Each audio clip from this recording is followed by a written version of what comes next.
Estimados alumnos, muy buenos días. Bienvenidos a la sesión número 1 del tercer trimestre. Hoy vamos a continuar hablando del periodo del intermedio temprano o periodo de los maestros artesanos. En este periodo vamos a encontrar principalmente a dos sociedades más representativas, que son la cultura mochica y la cultura nazca. Pero el día de hoy nos vamos a ocupar de la cultura mochica. ¿Por qué a este periodo se le llama el periodo de los maestros artesanos? Porque en esta etapa se genera uno de los más altos niveles de desarrollo tecnológico y alfarero, por lo que los pueblos que se desarrollaron en este periodo van a ser reconocidos como los maestros artesanos. Es aquí entonces donde se van a lograr los mejores ejemplos del arte peruano prehispánico. Empecemos entonces con la cultura mochica. Sobre la cultura mochica vamos a hablarlo en dos sesiones. El día de hoy vamos a hablar la primera parte. Empecemos con su ubicación geográfica.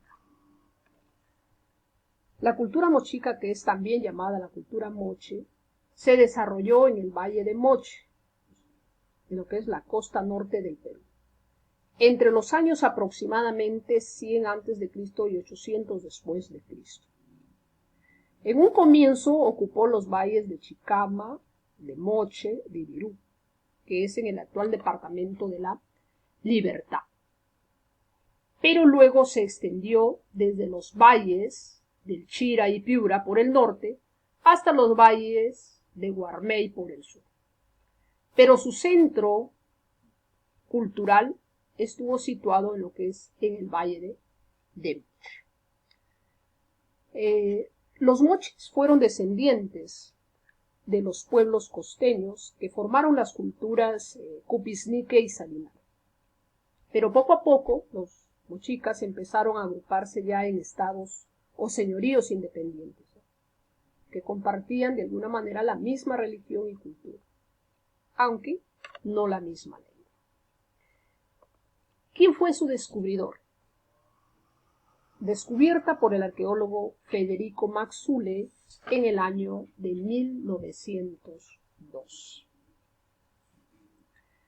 Con respecto a su economía, sus principales actividades económicas. Su principal actividad económica fue la agricultura. Y la base de su alimentación era el maíz, aunque también consumían otros productos, como lo podemos observar en las imágenes, ¿no? El payar, el frijol, el camote, la papaya, la palta, la lúcuma, el pepino y también el preciado algodón, ¿no? El algodón. En cuanto a los instrumentos agrícolas, usaron el arado a pie y la azada. También fueron pioneros en utilizar herramientas de metal, como por ejemplo el cobre utilizado. Pero también los mochicas desarrollaron varias técnicas agrícolas, ¿no? Construyeron canales de irrigación para poder controlar o incrementar el área cultivable, ¿no? Además, ellos aprendieron a seleccionar las plantas para poder aumentar el tamaño de los frutos. Y usaron también como fertilizante el guano, ¿no? Que lo obtenían de las islas para poder enriquecer las tierras de cultivo. Pero no solo a la agricultura, también se dedicaron a otras actividades como la pesca, ¿no? La pesca. Practicaron sobre todo la pesca en los llamados caballitos de totora. Pescaban pues en el mar, ¿no? Usando estas pequeñas canoas que hoy en día se les denominan los caballitos de totora. Y en los ríos pescaban usando anzuelos y redes. Bueno, peces como moluscos, algas, ¿no? Pero también constantemente se dedicaban a la caza de lobos marinos, ¿no? Para poder usar su piel en la elaboración de sandalias. Además también extraían del mar lo que son las cabrillas, pulpos, cangrejos, ¿no? Y una técnica que usaron siempre fue el pescado seco, ¿no? Con la intención de guardarlo y de intercambiarlo, ¿no? Con otros productos. Se dedicaron también a la caza en especial del venado, ¿no? Y era una especie de deporte destinado a la élite. Y usaban lanzas y cerbatanas para la caza. También se dedicaron a la crianza de patos, de cuyes, ¿no? Y de llamas. Principalmente las llamas las usaron para el transporte. Aparte también de eso, tenían como mascotas no solo los perros, sino también utilizaron los loros, los monos, los tigrinos. Pero en su gran mayoría eran estos animales, digamos como mascotas, eran utilizados por la élite, no solo para la nobleza. El intercambio también fue otra actividad muy importante, ¿no? Para poder obtener productos necesarios destinados al consumo para las altas clases, muchos de ellos con fines ceremoniales. Por ejemplo, traían el muyu del Ecuador, lapislázuli de Chile, la cerámica también que la traían de Cajamarca. La coca también era usada para los rituales y la medicina, que también fueron productos que los consiguieron por medio del intercambio o del trueque. Ahora pasemos en cuanto a la sociedad moche. Podemos decir que los moche conformaron una sociedad rígida, jerárquica, en la cual podemos distinguir grupos sociales que tenían de alguna manera un acceso diferenciado a los recursos que producían.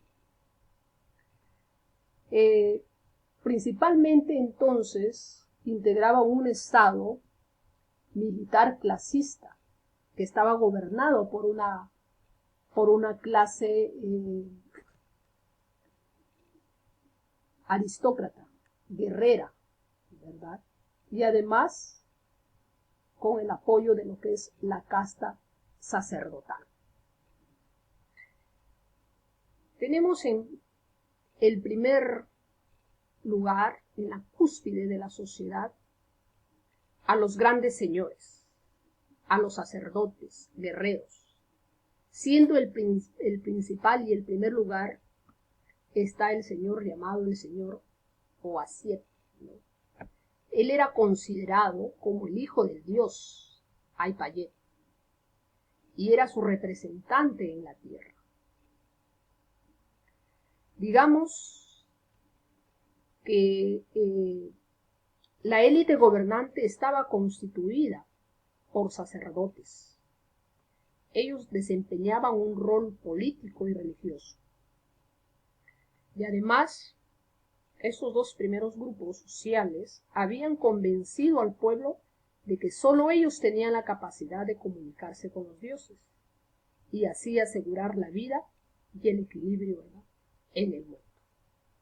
Entonces la clase privilegiada, esta que se encargaba del culto, ¿no?, donde están aquí no solo sacerdotes, sino también sacerdotisas. El señor principal, que va a ser el Siaé, ¿no?, él reunía pues todos los atributos de poder político y religioso y militar como gobernante, ya que representaba al hijo del dios. Y él usaba una máscara con la misma cara que Aipayet. Aipayet es el dios principal de los moche. Portaba unas varas de mando, ¿no?, y tenía medias lunas que lo identificaban como sacerdote, y las armas también de militar. Él, como todo un señor, era trasladado pues sentado en una litera cargado por los esclavos. Por lo tanto, era un gobierno, ¿no?, dirigido, un gobierno teocrático, que todo el poder estaba, ¿no?, en su persona, en la persona del señor Siaé. Lo acompañan, ya dijimos, los llamados alaek, los subalternos, que son sacerdotes y sacerdotisas. Ellos también pertenecen a la clase privilegiada, los que acompañan en el gobierno. Son encargados del culto, son los encargados de sacrificios humanos y también del pronóstico del tiempo. Ellos, además los sacerdotes, van a compartir sus privilegios con la clase social de los militares, de los guerreros. Esta clase tuvo un lugar destacado. ¿Debido a qué? Debido a al rol de las guerras, pues, y de las armas que poseían. Entonces, militares y sacerdotes, por lo tanto, tenían el mismo poder. Por estos dos grupos, ¿no?, de sacerdotes, guerreros, subalternos, llamados alaek, son los de la clase privilegiada, los que van a tener el poder.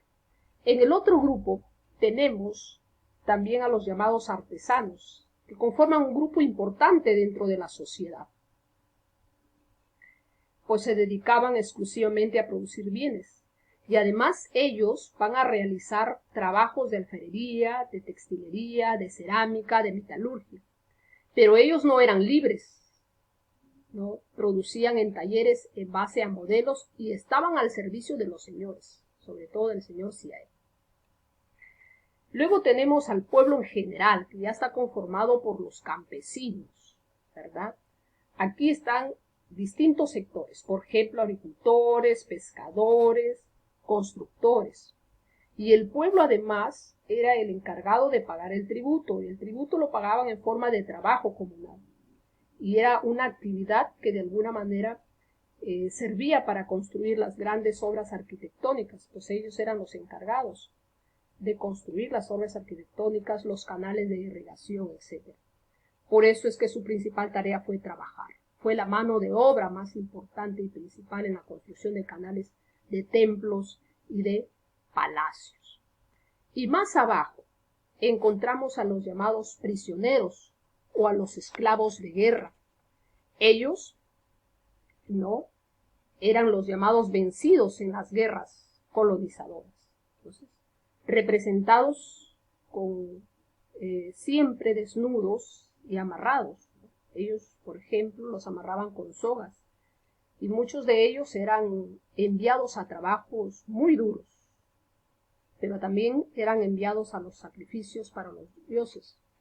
Entonces, los esclavos, los prisioneros de guerra, eran seleccionados para los sacrificios a los dioses.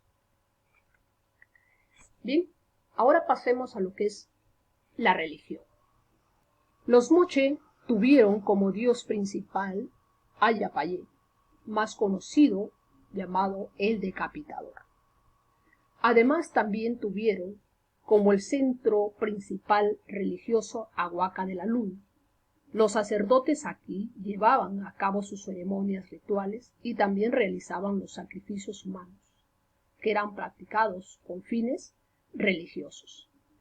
Y el ritual religioso más importante para los moche eran los sacrificios humanos. Era una ceremonia en la que los prisioneros de guerra eran sacrificados para los dioses.